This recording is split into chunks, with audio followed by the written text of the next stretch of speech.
Welcome to the Prepared School Psych Podcast, your resource for student success. I'm Jenny Ponzurek, your host and guide, drawing from over 2 decades of experience as a school psychologist, presenter, and consultant. Join me as we explore practical strategies and insights from educational experts. From evidence-based approaches to real-world challenges, we are here to support you. Whether you're a school psychologist seeking new tools, a teacher in search of effective strategies, or a special education director eager to support your team, this podcast is here to provide you with the resources you need. And as we journey together, I have a special offer just for you, our dedicated listeners. Get exclusive access to a free 2-week trial of the Prepared School Psych community. Experience on-demand resources, mini courses where you can earn CEUs, and access to me and my content specialist through a variety of methods to answer your questions. Head over to jennyponzurek.com/podcast now and use the code podcast at checkout. That's podcast, all caps, for your 2-week trial. Information about this free offer can also be found in the show notes. Come and be a part of our supportive community. We would love to have you. Now, tune in and get prepared. Welcome to the Prepared School Psych Podcast. Welcome, everyone. Welcome to another episode here on the Prepared School Psych Podcast. As we know, this podcast is dedicated to enhancing your effectiveness as a school psychologist. And today's episode is going to tackle the important topic of burnout with my guest, Dr. Corcoran. Stephanie Corcoran received her doctorate from the University of Alabama in school psychology. She has a bachelor's in education, a master's in school psychometry, and an education specialist degree in school psychology. She is also a nationally certified school psychologist, and she currently serves as an assistant professor at the University of Alabama at Birmingham, where she directs the school psychology and psychometry programs and serves as an associate scientist for the Civitan International Research Center. Before becoming a school psychologist, she served children in various roles, such as a special education teacher, general education teacher, and autism therapist. She has written scholarly articles, book chapters, and a children's book. She has been invited to deliver numerous presentations at state, national, and international conferences. She is the immediate past president of the Alabama Association of School Psychologists and their current NASP delegate. I am very honored to have you here with us. Thank you so much for being here and welcome. Thank you. It's such an honor to be here. Really. Well, we ask all of our guests because everyone always wants to know what everyone else is watching. What is your favorite TV show you are watching right now? I am really into the new Apple TV show, Palm Royale. Have you seen it? No. Tell me more. Yeah, it's so good. It takes place in West Palm Beach in the 60s, and I grew up in South Florida, so this is very nostalgic. I'm a big fan of Lily Pulitzer, and on the very first episode, the main character was wearing a dress that I actually hated. I mean, I love the whole thing. It's very lighthearted. The architecture is beautiful. The decorations are beautiful. The outfits are amazing. So it's just a fun, nice little break, not too intellectual or anything, but it's just a fun one. Definitely check it out. I will have to, definitely. So to kick things off, in one sentence, how would your colleagues describe you in your role as a school psychologist? Well, I've had people tell me and compliment me and say that I'm very passionate about the field and about assessment. I know a lot of people, that's not their favorite role being a school psychologist, but I love it. I love assessment, and I always have, and I feel like that's where my strengths lie. So they would say that I'm a passionate assessor. I love the part of assessment as well. I love trying to figure out why students are struggling in school. And sometimes I have to stop myself from continuing to assess because I'm always wondering, am I doing this because I'm just curious, or is this something that's really necessary for us to kind of figure out what's going on for this student? So I definitely get that. Well, how long have you been in the field of school psychology, and at what point in your journey did you become involved in your state association? So I've been in the field for over 20 years now, and I really got involved right away through my graduate program. I was the student delegate to the association, and so I got involved pretty quickly and then became the NAS delegate, once I was a practitioner. And then we moved away from Alabama for my husband's work, and we lived in South Carolina for 8 years. And so I wasn't as involved in their organization. But when we moved back to Alabama, I got right back involved and was in a rep and then been president. And I just finished that up. But I think being involved in the state association is so very important. Here in Alabama, we have a lot of rural districts where you might be the very only school psychologist. And what I discovered as president is that we have a lot of single school psychologists that are brand new. And so they don't have any way to connect or to bounce ideas off of or support or vent. So I think it's so important because it can be kind of lonely sometimes when you're just a staff of one. I've been in districts where I've been one of 42 school psychologists, and that's different. I've been in a district where I was one of 12. But I can't imagine being just one and being brand new. So I think that associations are so important for connectedness, networking, resources, training. I remember talking to a psychologist. He had been in the field during our conversation for probably about a good decade, but he was telling me when he was a brand new psychologist, he was the only psychologist in the district. And the director was also, I think, the principal and didn't have a lot of special education background. And he said at the end of his first year, they said, "We'd like you to be the special ed director next year." Like, what are you talking about? I barely know what I'm doing myself. And so it can be really hard when we don't have people to bounce ideas off of, or I don't know about you, just as someone else being in this field for over 20 years, there's those moments where we're always wondering, like, am I doing this right? Right. We're questioning ourselves. Would you give it the one or a two? I got an answer today that I've never heard. Like, let me hear about this one. Or I can remember one time we break our state into districts. And so to even break it down even smaller, and they have meetings and like they do lunch and sometimes they'll have a speaker. But I remember I went to one and one of these rookie school psychologists who was all by herself was talking about a meeting where a parent had been, very upset and she had no support. And just talking about that, she broke into tears and everybody literally got up and surrounded her. And I mean, it was just the support. So I just think that's so important, beyond the professional development that's offered and all of those wonderful things, just being able to be like, oh my goodness, they just asked me to be the special ed. That's crazy. Yeah. Well, you are the immediate past president. You finished up your role as president a couple of months ago. What was an accomplishment in the role as president that you are most proud of? So when I became president, we were coming right off of COVID. And so nobody had met for a long time. And we, had discontinued conferences and professional, basically just like everywhere else, everything shut down. So we planned like a huge conference and really just went all out, got some really big name speakers. And so I was really proud of that conference when everybody came because everyone was excited. And it was the biggest, and the registration numbers were the biggest we've ever had. The theme was about self-care, which is, where my research lies and where my passion is. So we had like great giveaways and it was really fun. So I was really proud of that. And it really, I think, was the shot in the arm that everybody needed to get back. And, they were like, oh, I haven't seen you in 3 years. So that was really fun. A couple other things that I was proud of was we didn't have any kind of things set up for like ethical grievances or anything like that, or if you needed support.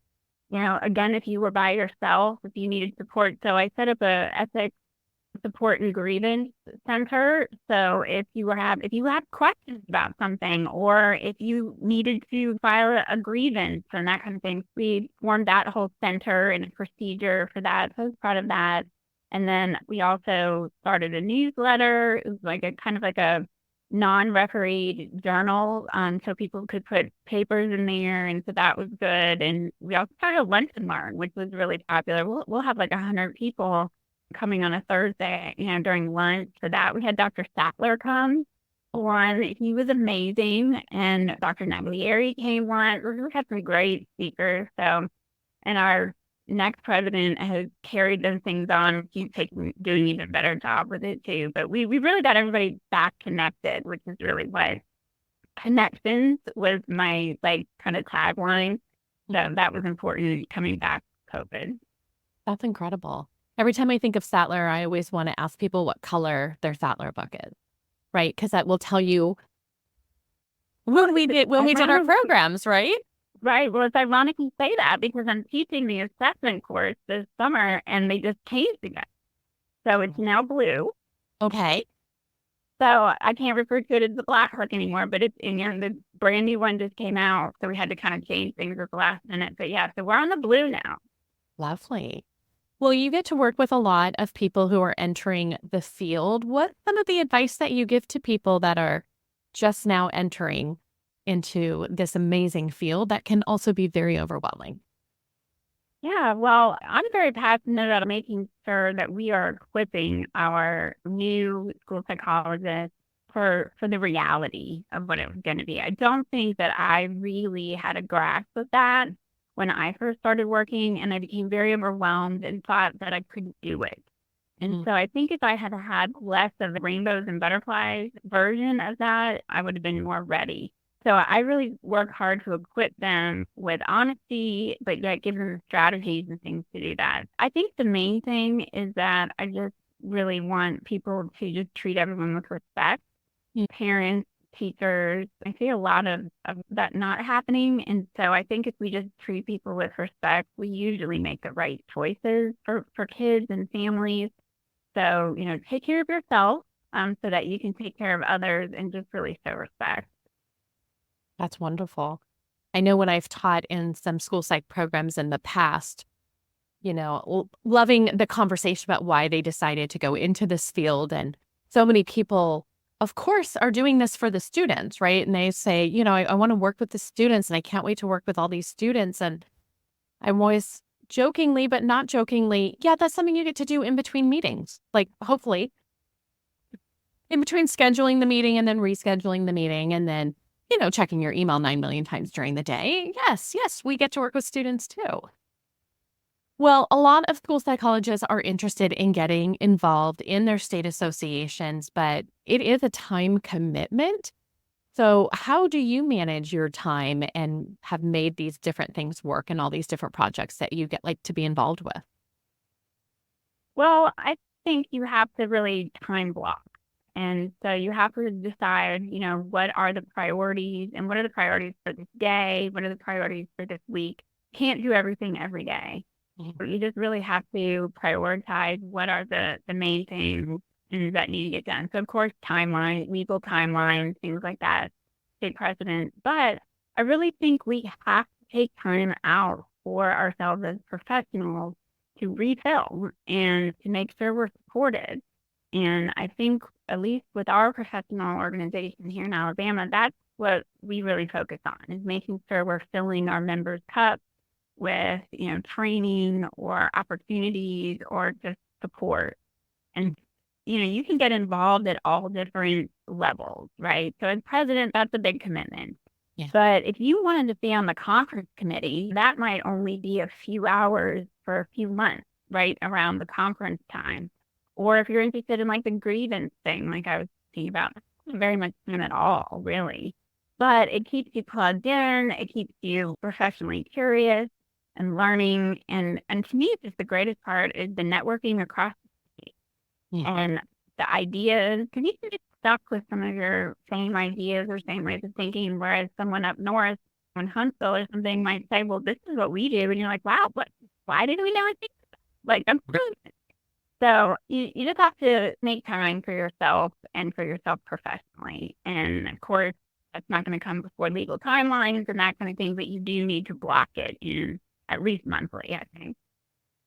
I know for myself, when I think back on the different parts that I've been on part of my state association board, I always felt this big inspiration after being with other board members and just having all of these amazing minds. And like you mentioned, a lot of different people from a lot of different areas. So they're bringing forth different ideas that I might not be thinking of because I'm kind of just hanging out in my own little world. And every time I would get back on an airplane or be driving home or finish just a Zoom call or whatever, I always just felt so inspired that there's these other people who are just doing some amazing work. And that was one way that really filled my cup when I was participating in that. Yeah, that's really been my experience too, especially like going to the national conferences and things like that. You meet such amazing people. They're fun and they like get the stuff that like maybe your husband doesn't get because he's not in the field. So some of your jokes or, inside things, you're just with your people. So it's just nice to be with your people that understand the struggles you have, that understand the challenges and the really good things. Well, you are definitely passionate about preventing burnout, which is a huge term that we hear about in this field, unfortunately. And you are working on some ways to help kind of solve this important problem. So I am really curious to hear about what some of the things are that you're working on. Yeah, so we're doing some cool things at UAB because both the teacher education program and the school psychology and psychometry program feel really passionate about making sure that our teachers and our school psychologists are prepped for the real world. So the research shows that burnout is a two-part problem. It's the environment and the individual. So you've got your environment where Dr. Christina Maslach has done a lot of research, and she's like the pioneer of research in burnout. She talks about how a pickle is not a pickle until it sits in that brine, right? Mm-hmm. Then it turns into a pickle. That brine is the environment. And so there are serious environmental problems in education right now. There are shortages, there are overwhelming workloads. I mean, there are serious concerns that meditation and a spa day are not going to fix. Bubble baths, all you want, that is not going to fix the teacher shortage or the mental health crisis that our students are facing. So to just say, well, why don't you just take care of yourself? It's really condescending. And so we really have to look at that environment. There are several things that we try to teach our students to do to look at that environment and find the best fit for you. There's no perfect brine, right? But you want to be really careful about where you're marinating, basically. Hey everyone, just a quick minute of your time to tell you about something coming up. Summer Boot Camp 2024 has been scheduled, and we are looking forward to seeing you virtually from July 8th through the 19th. If you are new to Summer Boot Camp, it is 2 weeks of professional development with some Q&A sessions to help answer all of your lingering questions. Whether you're starting your internship this fall, your first year in this field, or your 20th year, we have sessions for you. This summer, I am unveiling my IEP report card, a way for you to self-reflect and determine what is working and what areas are in need of some growth.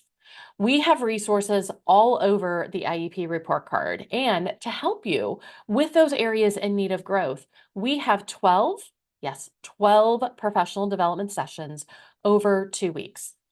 Now, if you can't make the sessions live because you're actually going to enjoy your summer, no worries, as we record everything. If you need some CEUs or a certificate of completion, we have those too.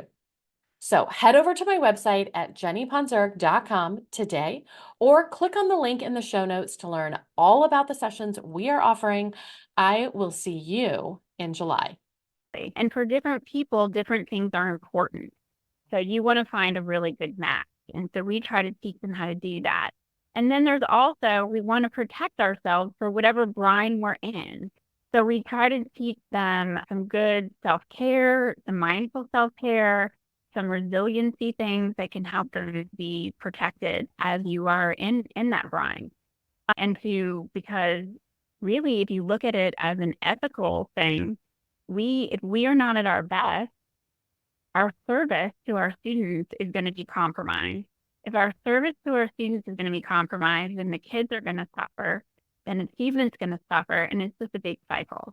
So it's really important that we really look at that brine, our environment, and acknowledge that that's a big part of this. And so it's not just a me problem, it's a we problem. So we really have to look at that. But then we also do need to take responsibility. That environment is not your fault. The teacher shortages, the mental health crisis, that's not our fault.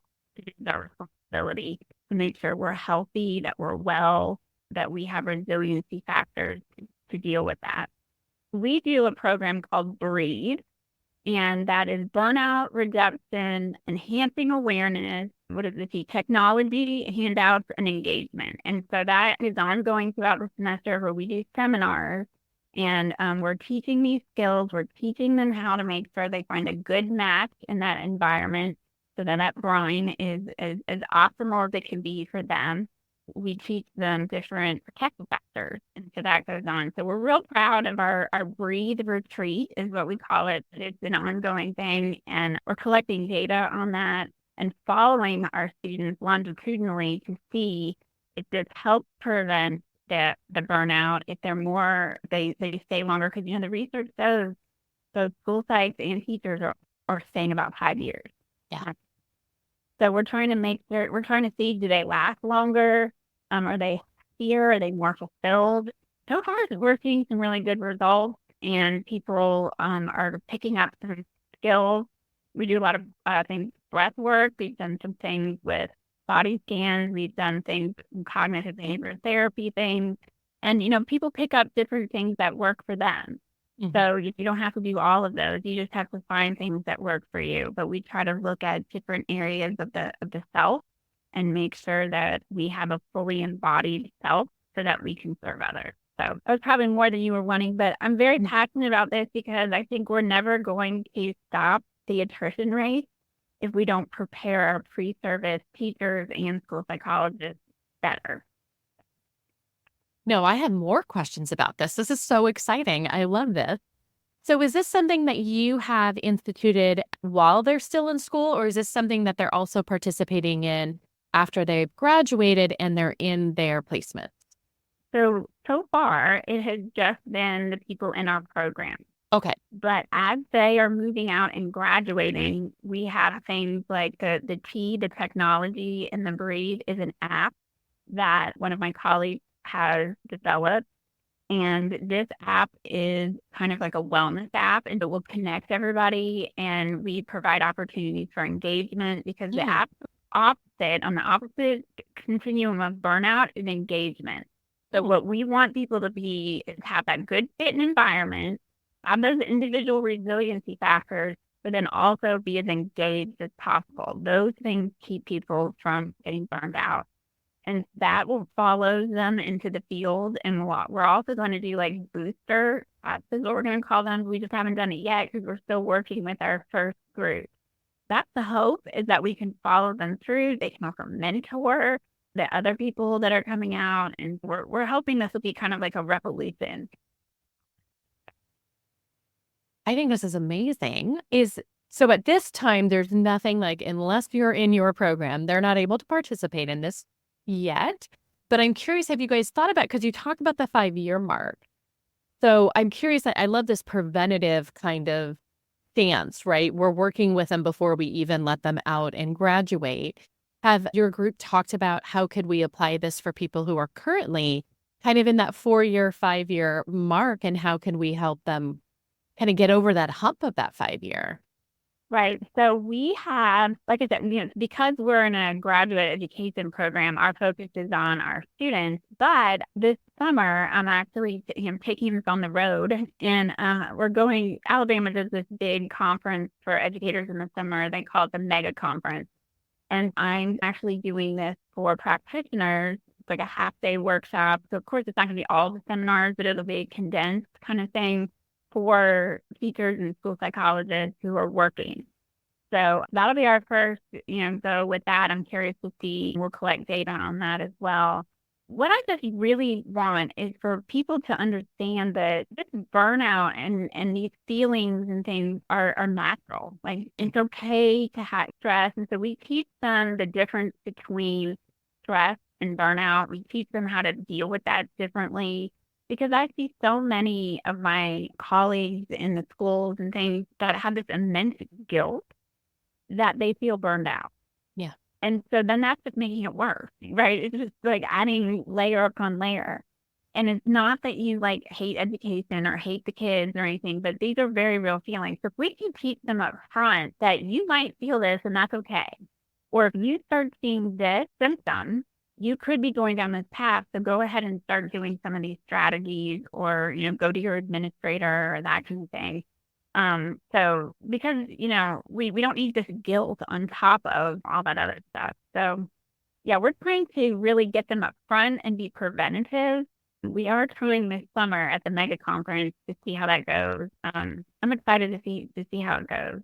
Yeah. The emphasis has really been preventative, and I think I'm going to have to tweak some things and this is just me, future casting, but I'm assuming that they are going to be like, oh yeah, I know what you're saying. So it might be a little bit more, authentic, because maybe have already seen that, or like their colleague next door is experiencing that. But I think they'll also have good strategies that we can discuss and share. I'm curious because there's that emphasis on that environment piece. And so we obviously are at the time where people are looking for interviews and are possibly getting their first job, or, changing districts and things like that. What are some of the things that you talk with your graduate students about that environment?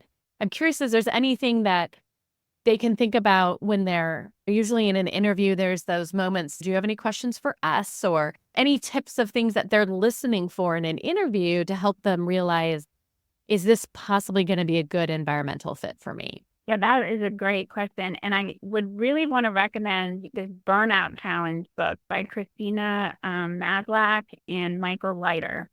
And they talk about 6 different areas of mismatch that you can have between you as a person and your work or your occupational environment. And there's control, there's workload, there's values, there's several different things. And for some people, some of those are more important than others. And so they have a really neat little self-assessment in the back of the book that you can take to figure out which ones are the most important to you, as far as preferences and values, which are the most important to you, and then which ones are you having a mismatch in. For example, let's say the workload is completely overwhelming. So then there's things you can do to address that. You can go to your administrator. You might need to do that. Let's say if you have 97 kids on your caseload or something, or if it's just that you are bringing all this work home and that's something that you're self-imposing, maybe you could put some strategies in to help yourself. So that's just like a workload thing. But for some people, the workload is not the tipping point. It might be more of a value thing, or like the control. Some people really need a lot of autonomy within their work life, whereas others don't. So you just have to kind of look at these different areas and figure out what's important to you, what are non-negotiable, and then find the right environment for that. And that doesn't mean you necessarily, if you're in Sunshine Elementary School and you have a mismatch, that doesn't mean you need to quit, and go find a different district or different school. You may be able to make some little tweaks to get that one mismatch back where it needs to be. Mm-hmm. But it's a really interesting look at what's important to you as an individual, and it's different for everyone. But the research shows the less mismatches that you have, the more engaged you are and the less burned out you are. So I highly recommend that book, and anything that she does. She also has the Maslach burnout inventory, and we do that with all of our students to gauge that, and we're following them with that as well. That's incredible. It's already on my list now. Right after this, I'm going to go onto Amazon and get that, and we'll make sure to put a link to that book in the show notes so anyone else who's interested in that. When you talked about like the control piece, it made me think about when I was working as a school psychology in a district, I didn't realize how important that control piece was to me, because that was my first career. And so I just thought like, this is how things work. But I ended up moving over to a county office position. And all of a sudden, I'm not saying I was micromanaged, but in comparison to what I'm just so used to, like being in charge, let's just get everything done by the timeline. And I didn't have to show up to anyone and be like, this is what I'm working on today, or And then when I moved to another environment, I was like, do you not trust me? Just tell me when you need it get done. Like, do we really need to have all these check-in meetings? And I realized how important that autonomy was for me. I took it so differently, and I realized it was just different environments need different kind of check-in types of things and things like that. And it was a very different experience for me. And you can see where like that where we might see that as micromanagement may feel very stifling and suffocating. Whereas other people, they might really thrive with that. Like they need that structure or framework. So that might not be their mismatch. That might actually be a better environment for them. So it's very individualized. Of course, if there's toxic things going on, that's one thing. But it's real important to find that self-awareness to what's important to you. I'm the same way. I like the autonomy. I have a timeline. I'll figure out how to get there. Out there. It'll get done. But I don't need you to. But then I know other people who thrive off that. They really like that. They really need that. And one's not better than the other. You're not a better employee because, you're more independent. It's just whatever is needed to get the job done. So it's just important to be self-aware and know what's important to you, what you value, and what you need. So there's not a bunch of mismatches. I love that. And then if you're not getting it, how can you, so it's not like you're just going to quit this job. It's probably, when you move to this central office, right, it was probably a promotion. So it's not like you're going to quit because you were being micromanaged, but you might need to tweak some things, maybe some conversations, maybe just some personal mindset differences, things like that, tweak to make it more palatable. So again, you don't need to, a colleague of mine said, well, if it's my environment's not right, what are you supposed to do? Quit? I'm like, no. That's not it at all. We're trying not to do that. We're trying to figure out the way that you can be the most engaged in that environment. But a lot of the stuff that I have seen, and I've done a lot of lit reviews, a lot of research on all of this, is that everything's focusing on the individual and almost like blaming the individuals. And well, if you just did a little more self-care, you wouldn't be as upset that you're running down the street and chasing the eloping kindergartners, right? And that's just so condescending, I think, and really missing the point. We've got teachers and school psychologists and related service professionals that are working really hard. And so to say, what you need to do is add something else to your to-do list. If you would just do some yoga, then that's going to be a problem. And I think we really have to look at that environment. Yes, we need to take responsibility and have some protective factors. But again, those protective factors are all dependent upon your self-awareness. Whereas I might really be nourished by some yoga. Some other people might not. It's not helpful at all. It's literally just one more thing. So you've got to find what is actually nourishing and helps you engage better. And that's going to be different for everyone. It can't just be another thing on your to-do list. Another great book, since we're talking books, and where I'm going into summer, so we might have a little time, is The Real Self-Care. And I can't think of her last name, so this is a really bad advertisement, but it's Pooja is her first name. And she's fabulous, and she's a great Instagram follow as well. But she talks about the systemic factors. She doesn't talk about it as environment as much, but she talks about the same thing. Those systemic factors and the inequality for women and for minorities and the stressors within those systems. And then what you really need, and she talks a lot about faux self-care. And she really talks about all of that, yoga, things like that. Those are not really self-care. What is really going to help you with self-care are things like boundaries, and setting up guardrails and getting the equality that you need. So another really good interesting rating.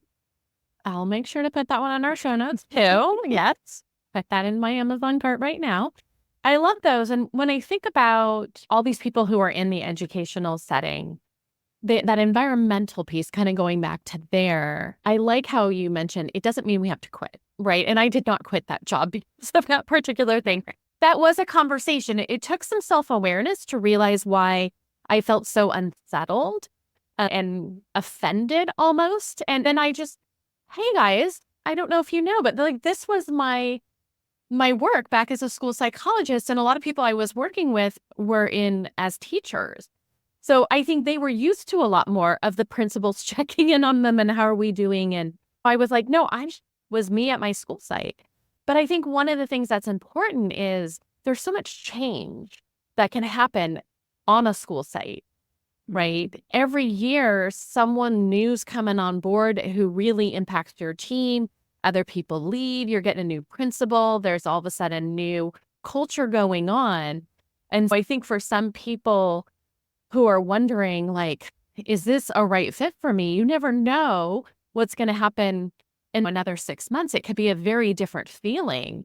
So I love that idea of being able to have some of those conversations that have that self-awareness so that whatever environment, even if it's your same building, but now it's a new culture, that you have those skills to be able to be aware of what's feeling uncomfortable, and then how can we have some conversations about that? Yeah, exactly. And you're so right. The whole climate and environment can change so quickly with an administrative change or even grade level teachers change or that kind of thing. And things can really change very quickly. So that's a really good point. It can change even within a school year. Exactly.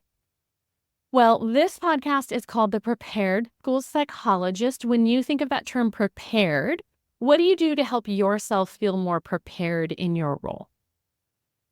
So not to keep belaboring this point, but the self-care is how I try to be prepared and to show up with my best self. And so that includes getting enough sleep. That includes eating. I'm not always 100% with that, but trying to, eat really well so that it's nourishing, to get the exercise that I need, and just being prepared, putting aside some time on Sunday to make sure I've got my week figured out and I can plan and prioritize that kind of thing. So just really that self-care to make sure that I'm nourished so I can show up as myself. So to me, that's how we are prepared and how we provide competent, ethical services and just show up as our best self.